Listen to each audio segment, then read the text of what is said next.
Bonjour, bonsoir bandeko balandi bana mboka Congo esengeli na ROU ozolanda la voix du Kivu, la voix des sans voix toujours au service du peuple. Toye lelo tozali le 23 septembre 2020 po topesa bino basango oyo ozoleka na kati ya mboka na biso oyo ya Congo. Lelo tozokende kotouche ba point ebele, tozokende kotouche insécurité toujours à l'est du pays.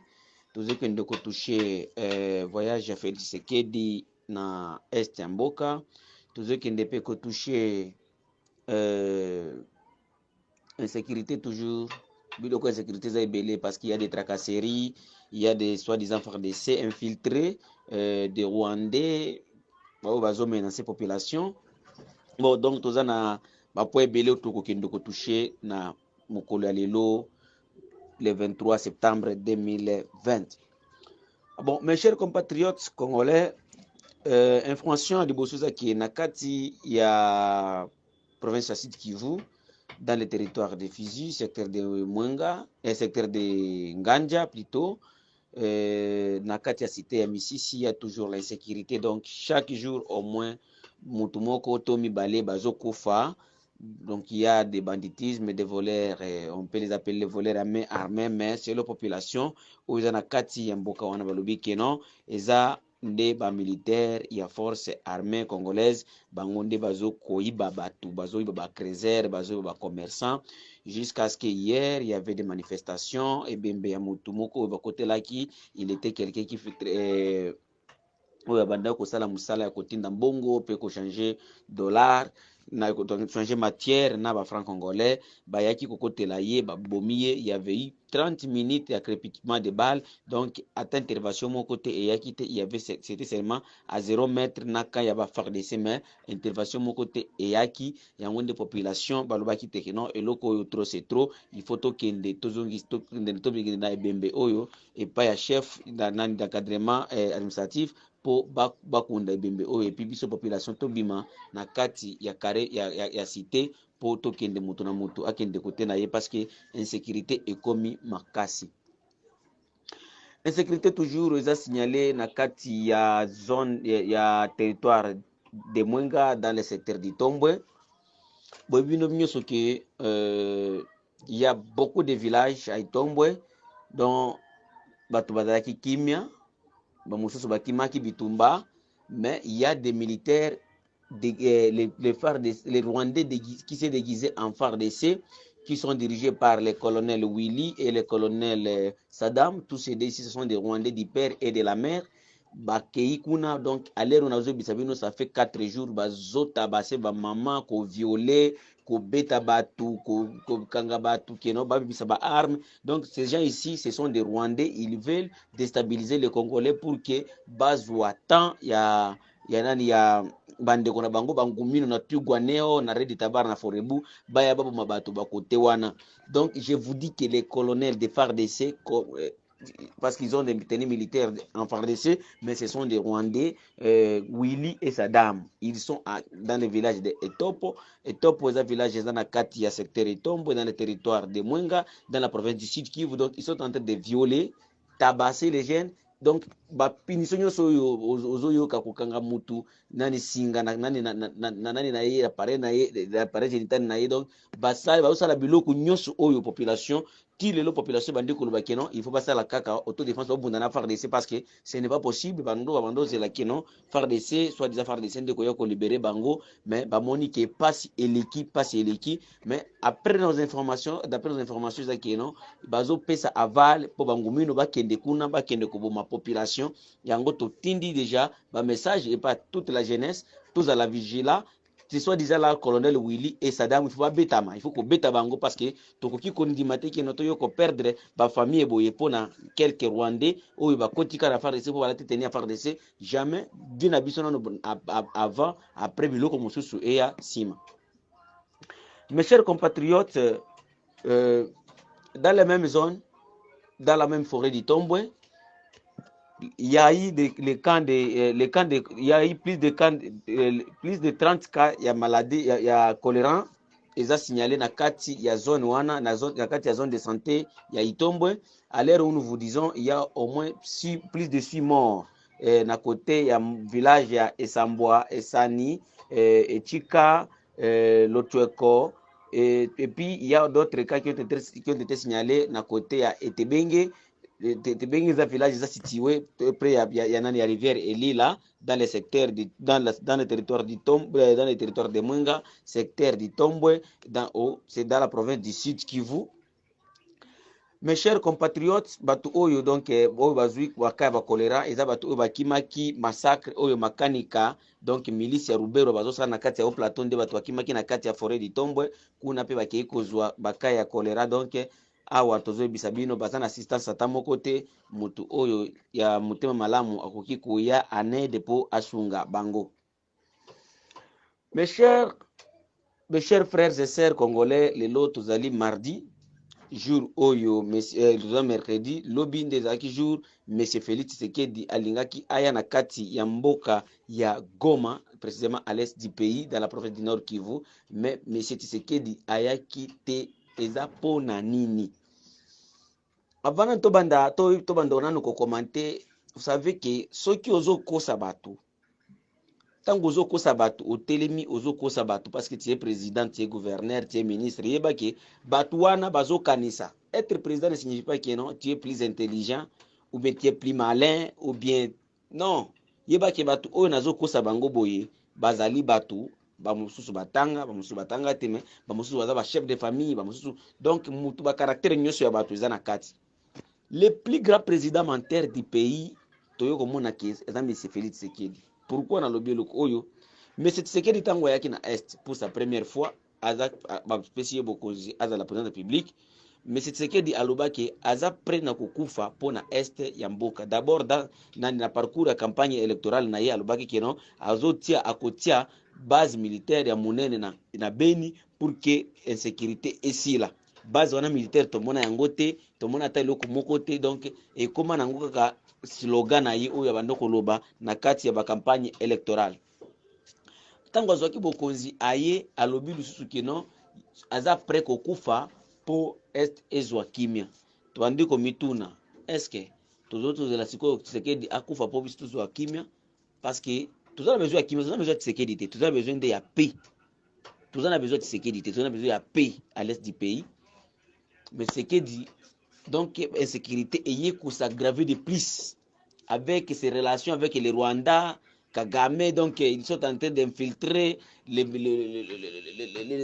assaillants rwandais comme ils veulent. Donc moyen to contrôler sur makambozate parce que il y a toujours l'insécurité. Oyo ba musu bazo yo kango na kati ya province na bango, ba oyo tuzo vivre koto yo bango ba yebi angote. À chaque jour ba tozo kufa, chaque jour ba tout, donc ezaba insécurité makasi. Alors lelo alingia na mutu na yeke na o ngai président na linga na est oyo salani tomona ki bato bele ba komantaki o les gens de l'est ils ont refusé que non Félix ayate pona makambo ya Kamere. Oui, il y a les gens de Kamere po banda osenga biloko na bango, mais la majorité de la population bazo zelaye pona insécurité d'abord. Biloko na nyonso oyo aloba ateloko moko te tomona yango te. Et puis eza vie sociale awa kola makasi bolandaki na discours na yo ya tribune na kati ya tribune ya nani ya Nations Unies ke azokosa keno a diminuer to ya chômage na mboka. Pourtant to ya chômage e mati makasi lelo, donc bato kuzwa misale comme eza problème, même problème soki okeye na ba société même awa na Congo ba province mususu kuna na ba okatanga tozo information ke ba travailleurs ya SNCC bazozwa salaire ya 3 na kati ya kaiba komi $300, mais $300 yango échange eza ya 4000 ya eza na 450 de $1. Or échange normal lelo na Congo même so yosomba unité yosomba nini eza 2010 de $1.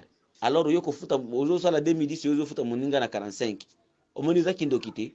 Alors au mati na créneau ya Nations Unies que non la tribu ya Nations Unies que non au diminuer ki chômage. Donc au diminuer ki chômage ya yo na famille na yo wana tondimi yo, mais chômage ya biso population au diminuer ki angote moni bandeko. Donc lukuta eleki makasi il est un président parleur, quelqu'un qui donne des promesses, mais tout le monde a été au mon côté où ils ont ça la manakati ya mboka. Nde yango population ya Goma elobaki ke non, so qui a kiti a meki a komona parce que population elembi.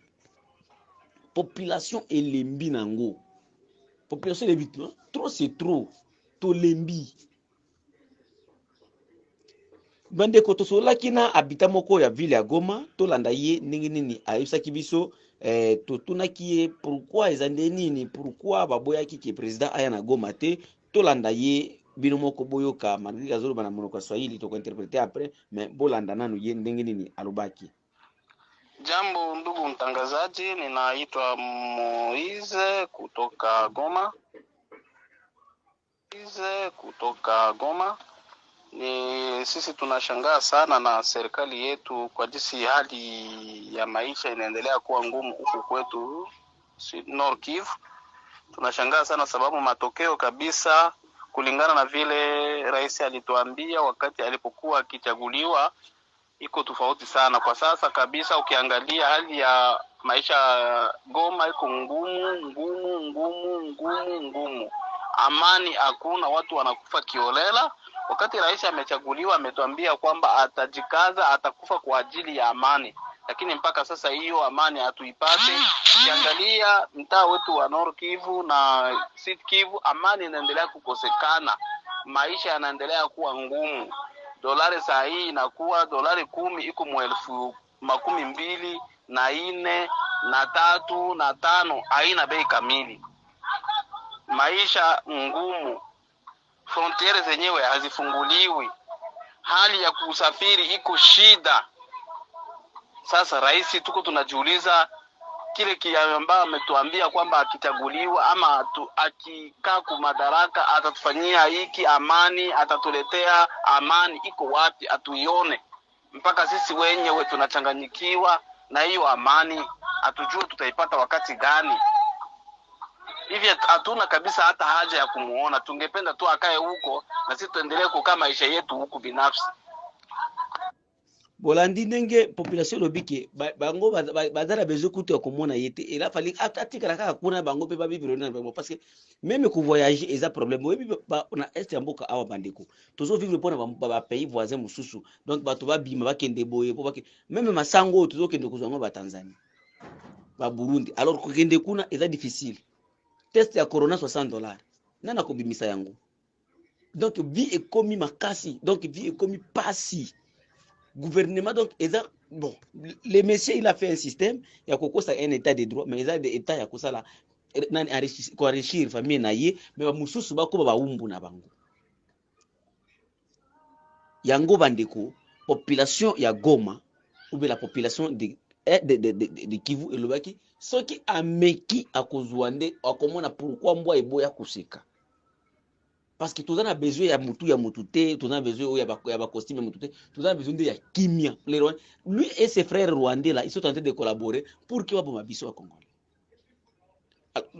Allez voir aujourd'hui bato azo kufa Rubero avec ses milices, bazo boma bato, mais ils ne parlent même pas.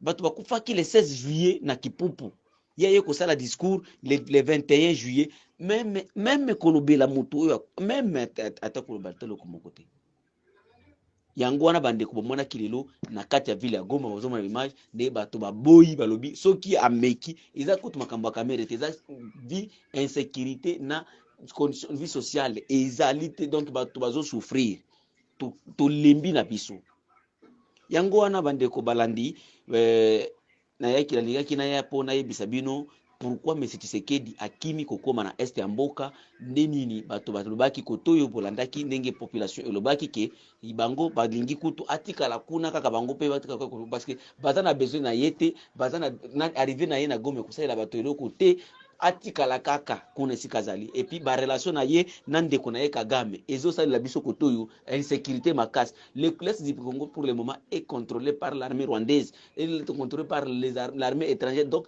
tous les na autorité de l'état ezate, donc tous na eloko côté ya koloba après des élections eloko côté après oyo la biso matama na ndo tokolia nde tokola lela tala nde bato bazokotela bato ana bambao banani beni bato bazokufa ebele.